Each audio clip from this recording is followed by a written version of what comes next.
The next chapter is called Later On. I guess Mom expected some other volunteers to go rush right off to Mrs. Smiley's with us, but that wasn't the way things worked out. The civilians, as the civil defense man called them, were needed elsewhere. We didn't wait to find out where, we just took off running. What we saw when we got to Smiley's place was really incredible. Her big old cottonwoods were still in leaf. Beyond the trees, her white-framed house loomed over the front of us, the same as always. Only now, it was topless. Amazingly, the walls were still standing foursquare. The front porch jutted out like the chin of a stubborn old-timer who'd simply refused to budge. Quickly, we were up on the porch, moving aside the limbs and trash that had blown onto it, all of us exclaiming over Belle Smiley's good luck. She was right about her new storm door, Arthur said as we walked in. Only a couple of dents. We didn't waste any time getting into the kitchen, where the basement stairs were. Sure enough, the steps had collapsed under the weight of the black porch, part of which seemed to have slid in sideways, landing in a mound of rubble below. "Mrs. Smiley," we called at first, taking turns listening. "Smiley, can you hear us?" Our only answer was the moaning of wind as it tore through the broken windows and rattled the house. If she was down there, she didn't hear us, or couldn't answer. One or the other. Our next problem was getting below to find her. After dismissing a few harebrained ideas of mine, Arthur came up with a plan. Stacy thought it sounded too dangerous, but we talked her into trying it by saying we'd go first. Arthur had read about a rescue operation in the Arctic, where an Eskimo had used an upended dog sled. I couldn't quite picture what he had in mind, but Stacy and I went to work doing what he told us. Grunting, cussing as needed, the three of us lowered Smiley's heavy kitchen table, legs up, through the stair opening until it came to rest on something solid. I was the first one to drop down onto it. With Stacy training the light on me from above, I crept down the slippery slide slope of the table until I could grab a support post. It was easy to swing from there down to the basement floor. Arthur made the same trip. Under his weight, however, the table slipped, and the whole thing came crashing onto the cement, barely missing me. He wasn't hurt, but that ended it for Stacy. With all the noise we were making and still no response from Mrs. Smiley, I decided she had either died of a heart attack or had turned her hearing aid to 0. Then Stacy lowered her light to us by tying it to the strings of a smelly old mop she found somewhere. My flashlight had grown so faint, we left it upstairs. Slowly at first, Arthur shone the light all around us. There wasn't any sign of Smiley. He lighted up her old-fashioned furnace, which was spooky as anything there in the dark, with its arms reaching out in all directions. Arthur and I sniffed around it, but all we could smell was a musty basement. He next shone the light across Smiley's gleaming rows of canned fruit and tomatoes onto the pieces of old furniture she had stored everywhere. There wasn't a whole lot of room for walking, but we started out. "Mrs. Smiley!" I bellowed several times. Arthur shot the light around behind everything, along the narrow little passageways we came to. It gave me the creeps, thinking we could stumble over a body without seeing it. I couldn't decide which would be worse, stumbling over it or seeing it. I guess Arthur was thinking along the same lines. "Wouldn't this make a terrific spook alley?" he whispered, turning around. A few seconds later, I heard a really weird sound. Arthur put his brakes on so fast I bumped into him. "You hear that?" he said. I nodded. We stood there, listening as it repeated itself twice more. "Did you find her?" Stacy called from above, making us both jump. "Shh," we said together. Arthur pointed with the light. "It's coming from over there, I think." "Will somebody answer me?" Stacy yelled louder. "In a minute," Arthur boomed right in my ear.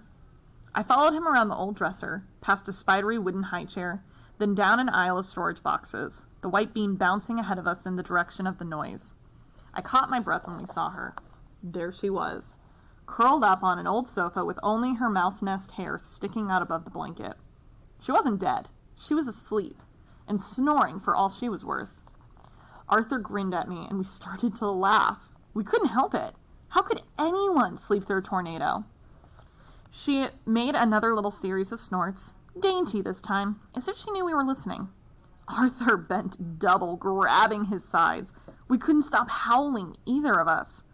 Over the sounds of wind battering the house, Stacy heard us whooping it up and thought we'd flipped. "What's going on?" she kept yelling. We were too weak to answer.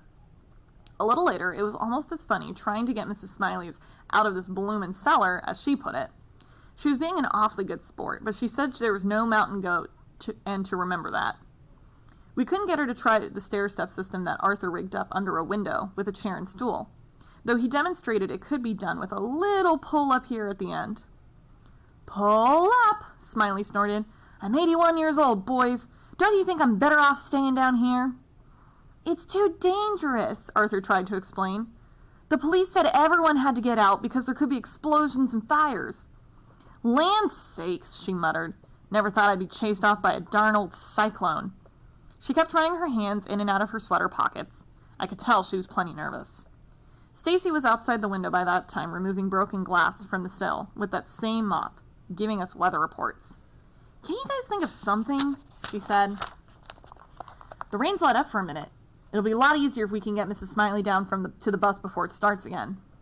Suddenly, Smiley brightened. "How about if we call the fire department? They'd come for an old scaredy cat like me." "If we fool around long enough," he said down low, "the fire department will be here."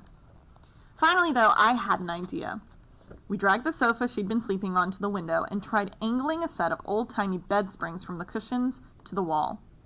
Arthur and I took turns testing it, changing the angle of the springs, trying it again. It sagged a little under Arthur's weight, but it made a pretty fair ladder for someone my size. Smiley watched, shining the light for us as we worked, predicting everything from broken bones to heart failure if she tried to climb that monkey fence herself. By the time we were ready to boost her up there, Stacy had a blanket folded in the windowsill.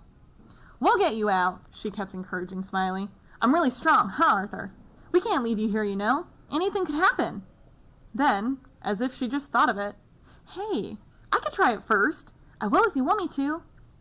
For a second, I forgot all about Smiley. Stacy looked so beautiful hanging over that windowsill, her hair whipping across her red and swollen cheek. I was beginning to think of her as a rescuing angel or something. "Take her other arm, Dan," Stacy said in a sharp voice that brought me back to earth. It took a little more coaxing, but we finally got Smiley up on the sofa, grasping the coils in both hands and looking scared.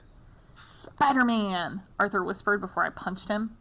Thank goodness for Stacy, who was hanging halfway in now, saying all the right things. I don't think Smiley would have tried it for Arthur and me alone. The two of us stood on the sofa below, Arthur on one side, me on the other, boosting her from behind as she started on up. The situation suddenly struck Smiley as being very funny. "I'm not going to believe I did this," she said in a giggly voice as she reached for another handhold. "When I wake up, I'll just know I never did this." And then, "Push!" she sang out. We pushed. We also had to take turns getting her shoes in the next spring coil up. On she went, 6 inches at a time. "Here comes Sir Edmund Hillary," she announced better than halfway. Arthur and I cracked up. "Keep coming. You're almost here," cool Stacy said at the top. Once there, Smiley paused, teetering dangerously as she tried to see out the window past Stacy. "Oh, Lord, I hope the whole neighborhood isn't out there to see me die."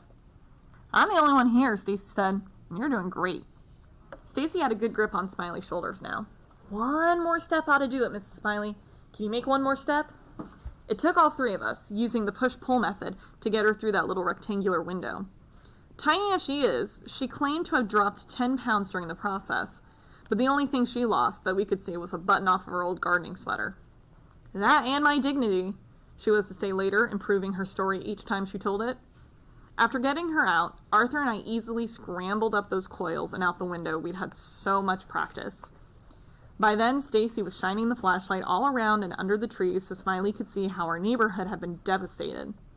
The house that once stood in a hefty stone's throw from Smiley's simply didn't exist anymore. "Oh my," she said in a trembly voice. "Oh my, oh my, oh my. I thought I was the only one." Her skirt flapped noisily against her skinny bowed legs. Nobody was laughing now.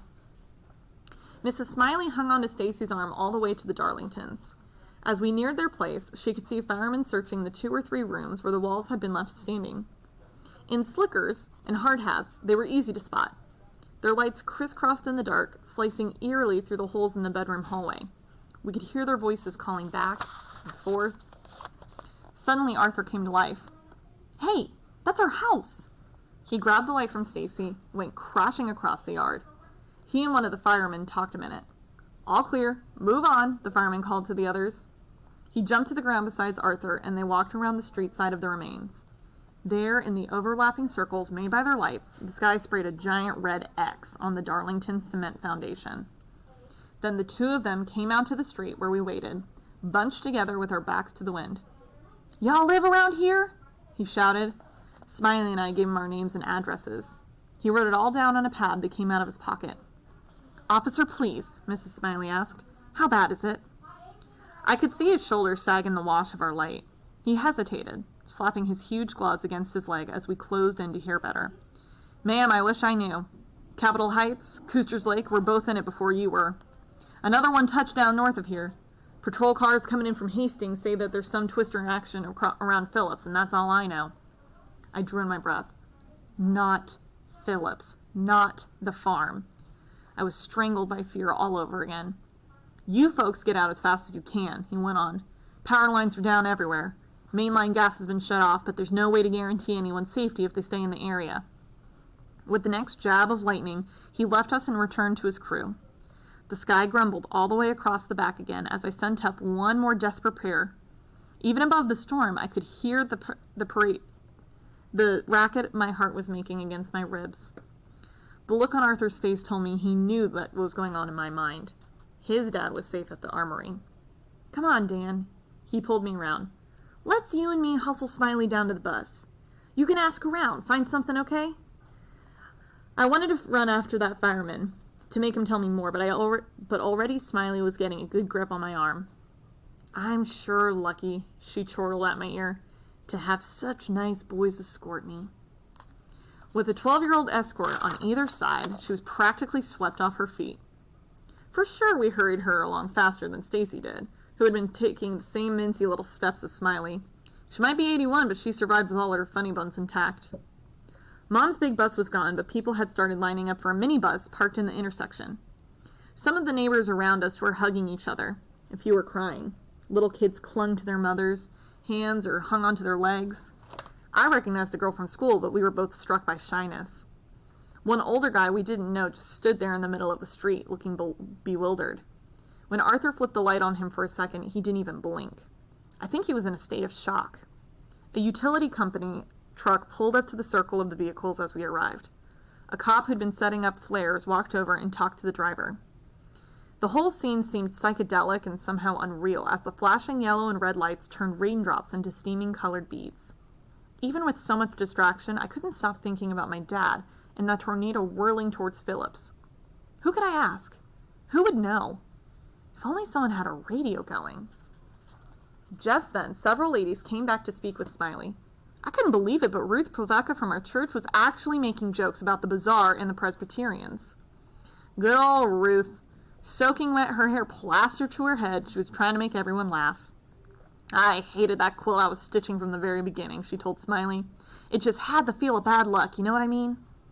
By the time we four got into the head of the line, the driver was closing the doors. "Sorry," he said. "I can't jam in one more person." Smiley's expression drooped as we were forced to step back, but not for long. An older kid in a front seat stood up and got off so she could have his place. Ruth Poveka cheered. I didn't know the kid, but he looked about 18, and his sweatshirt said, "It's hard to be humble when you're a cornhusker." The driver thanked him, then stepped down so he could help Smiley on. Suddenly, she was in no big hurry, now that her seat was reserved. "I'd sure enough have perished if it hadn't been for you kids," she said, patting each of us in turn. "Come by for some fresh-baked cookies real soon, you hear?"